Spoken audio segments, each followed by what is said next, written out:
Determine whether if the sequence is harmonic or not. So it is a harmonic sequence if its reciprocal has a common difference. So kailangan natin i-reciprocal yung mga terms and i-check natin if may common difference ba. And remember, para makuha yung common difference, i-minus natin yung term dun sa naunang term sa kanya. So let's make it into its reciprocal, and then let's check if it is arithmetic. So yung reciprocal ni 1/2 is 2 over 1, which is 2. Reciprocal ni 1/4 is 4. 1/6 is 6. Reciprocal ni 1/8 is 8. And then let's check kung same yung kanilang difference. So 4 minus 2 will give us 2. 6 minus 4 will give us also a 2. And 8 minus 6 will give us 2. So kapag inad natin yung 2 hanggang doon, and so on, if this is infinite, we have a common difference. So we could say that this is a harmonic sequence. Okay, now let's see on this.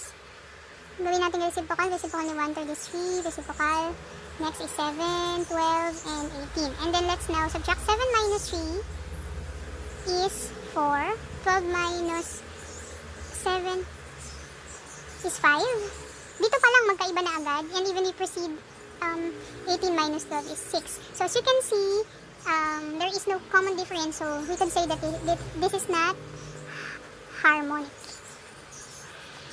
Let's find now the 8th term of the harmonic sequence 1/3, 1/7, 1/11. Pwede naman, kung malapit lang yung term na pinapahanap, hanapin na lang natin yung common difference pagkatapos natin i-reciprocal yung given. Common difference niya, and then i-add lang natin ng i-add hanggang umabot tayo. Since this is just 8 term, ang pinapahanap, madali na lang yon. So, 7, yung reciprocal ng 1/3 tsaka 1/7 is 3 tsaka 7. So, 7 minus 3 is 4. So, pwede tayong mag-add na lang ng 11 plus 4. As you can see, numerator is 1 lang naman. So, 11 plus 4 is 15. And so on, hanggang makaabot tayo. And that will be 31. Pag umabot tayo ng 8 term. Pero I will show you how we will be getting the 8th term of the harmonic sequence using the process of arithmetic sequence. So, ang pinapakita ko dito, pag nagtuturo ako, is sinasabi ko sa kanila, we will be applying the arithmetic sequence and then we will go back again to make it a harmonic sequence. So, parang meron tayong ibang dimension na pupuntahan. And then, para maging tama yung answer natin, we need to reciprocal it para maging harmonic na ulit siya. Okay? So, kung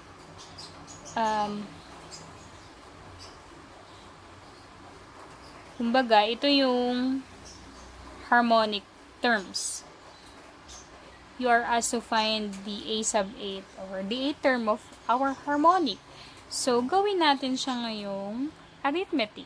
Kasi nga, ang reciprocal ni harmonic is arithmetic. So, magiging 3, 7, and 11. Nagkataon na ang given ko, the numerator of our given here is just 1. So, now, let's find the 8th term by using a sub n is equals to a sub 1 plus n minus 1 times d. Okay? So, we are looking for a sub 8. And obviously, we could get now the first term. Pero, pag wala pong first term, hanapin nyo po yung first term. Pag wala pong D or common difference, hanapin muna natin yung D. But since we could easily get our first term and our D, yan, makukuha na natin. So, A sub 1 is 3 plus yung N natin, we are looking for the 8th term. So, 8 yan. And then, minus 1 na kapag kinuha natin 7.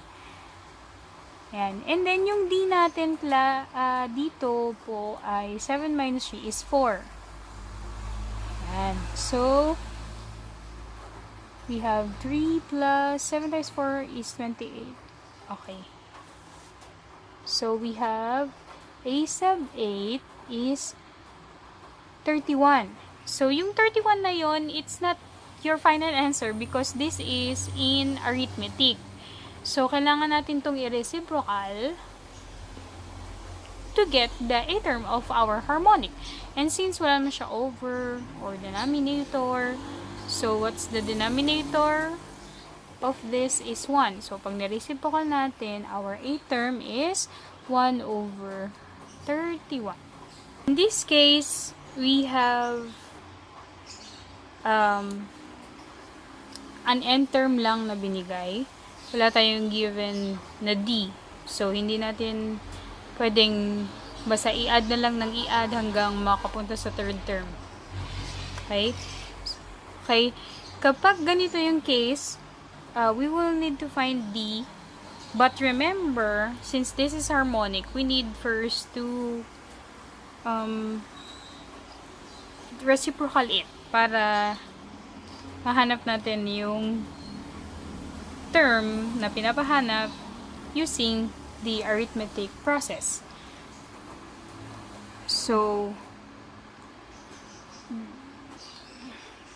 dito natin isusulat yung harmonic. So, dito muna tayo sa arithmetic process. Okay. Kung ang A sub 1 ni harmonic is 1 over 9, our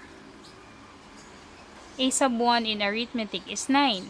And if A sub 5 in harmonic is 1 over 21, our A sub 5 in arithmetic is 21. And again, we will be using the A sub n is equals to A sub 1 plus the difference of n and 1 times D. And again, we don't have D, so we need to find what's D. Wherein, yung 21 isa-substitute natin kay A sub n at yung 5 ay isa-substitute natin kay n. So, ito, ang susulat natin dito ay 21. We have our A sub 1. Yung n natin ay 5 kasi pang 5 tong term, yung 21 minus 1 times D. And then, 5 minus 1 is 4. Transpose ko na to. So, 21 minus 9. Or, kung addition property of equality, add both sides by negative 9 para mawala to. And then, 4 times D is 4D. So, 21 minus 9 will give us 12 equals to 4D. And then, we need to divide both sides by 4 or multiply both sides by 1/4. Yun yung application ng multiplication property of equality. Multiply both sides by 1/4 para maiwan na lang yung D. And we will have, we get D as 3. Okay. Dahil malapit lang tong si third term, pwede namang 9 plus 3 and then plus 3 kasi ito yung first term plus 3 para makuha yung second term plus 3 para makuha yung third term. Pero kung malayo, ganito yung gagawin nyo. So, since you are asked to find the third term, kunwari 6th term, 8th term, so yun yung isusulat nyo dyan. And that is what you will substitute dun sa n. So, ang ating A sub 1 is 9 plus yung n na pinapahanap natin kasi is yung pangatlo or yung third term minus 1. And we got D which is 3. So, tanggalin ko to. This is 2 So, 9 plus 2 times 3 is 6. And our a sub 3 is 15. Our a sub 3 in harmonic is 1 over 15, which is the reciprocal of a sub 3 na arithmetic.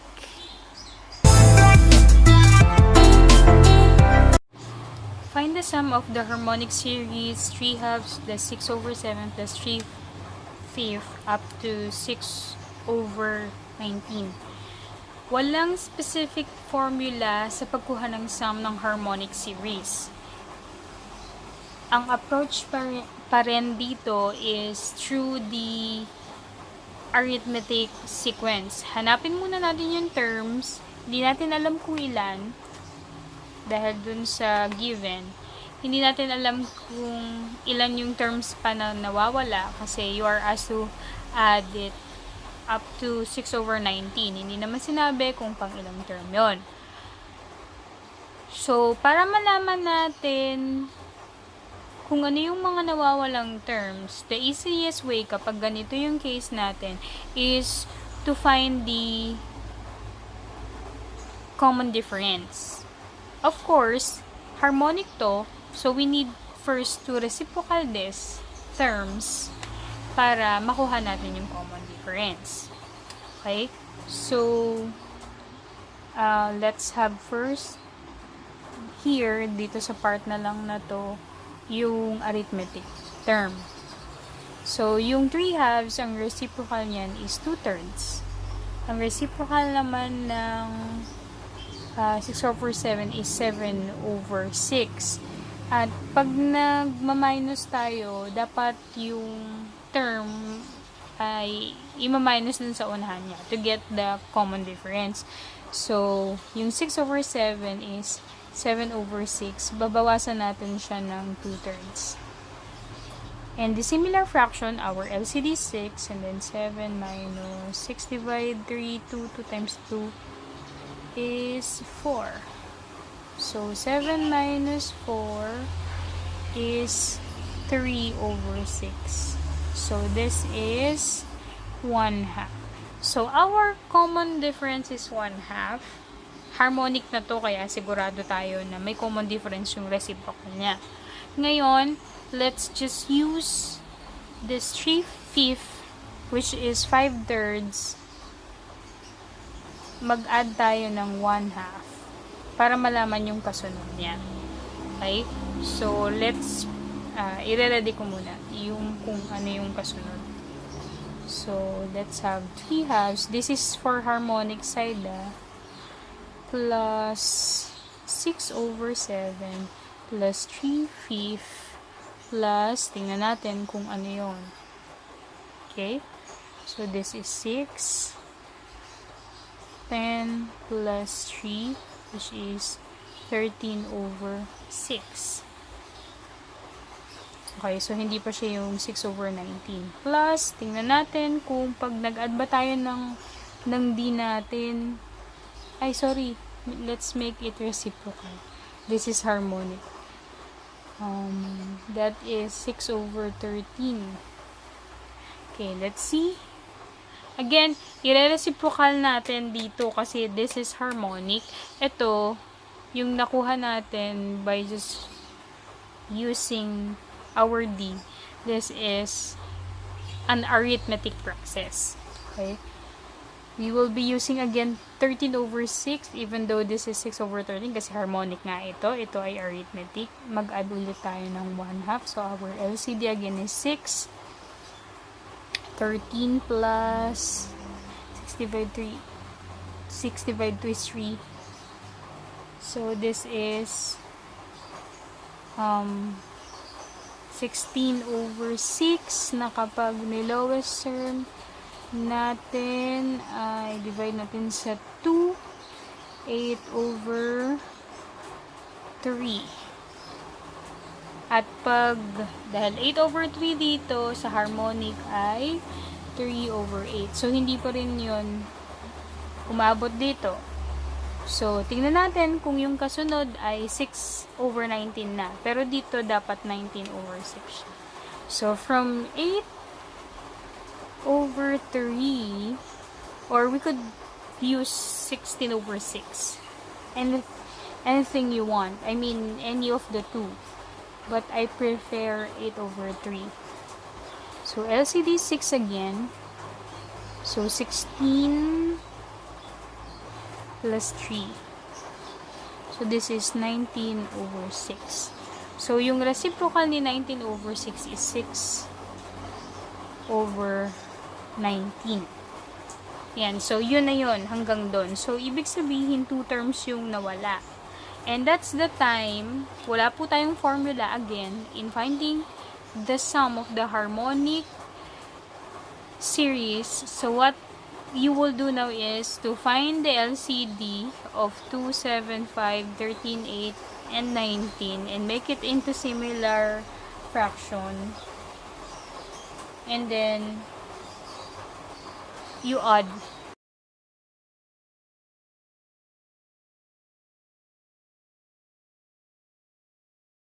Find the sum of the harmonic series with the third term 2/5 up to the sixth term 1/4. This time ay pinapa-add sa atin yung pang third term hanggang pang sixth term. So which means i-add natin yung 2/5. So ito yung pang third term, yung fourth term wala pa, yung fifth term wala din, and then yung sixth term is yung 1/4. So, dalawang term yung wala. Okay?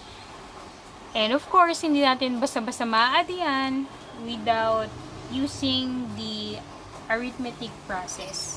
Okay? Of course, dahil harmonic to, i-reciprocal nga natin para gawin nating bago natin gawing harmonic.